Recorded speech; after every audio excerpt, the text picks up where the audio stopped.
Hey guys, in this video I'm going to show you how to change visibility for your account on Bluesky Social. Now it's really easy and simple. First things first, of course, log into your Bluesky app or website, log into your account, then come here and click on settings, okay?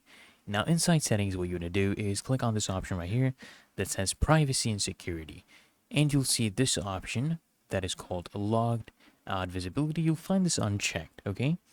Now this is an option that's currently available, and it's going to do, it's going to discourage apps from showing your account to logged out users, okay?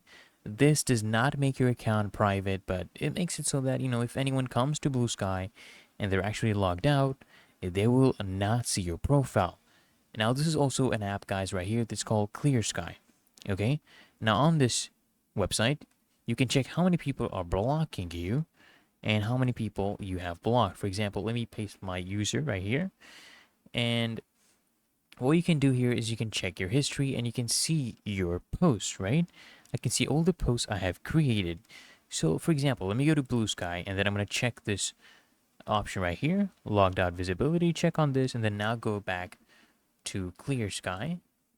Okay, refresh this page and then you'll see it should not show. For example, here, Pioneer 2713 has requested to obscure their records from unauthenticated users. You see, so we have blocked unauthorized users from seeing our post directly. It's going to say that sign in is.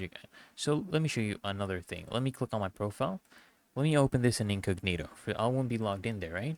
Let me open in incognito, and you're going to see it should ask for a sign-in prompt, so no one who's not logged in will be able to see my account. Now I know this is not making it fully private. There's no option like that. Here you go, guys. Sign in is required. There's no such option, but this is the best method to actually kind of make it private. So I hope this video helped you out, guys, and if it did, consider smashing that like button as well as subscribing to frequently asked questions, and I'll see you in the next one.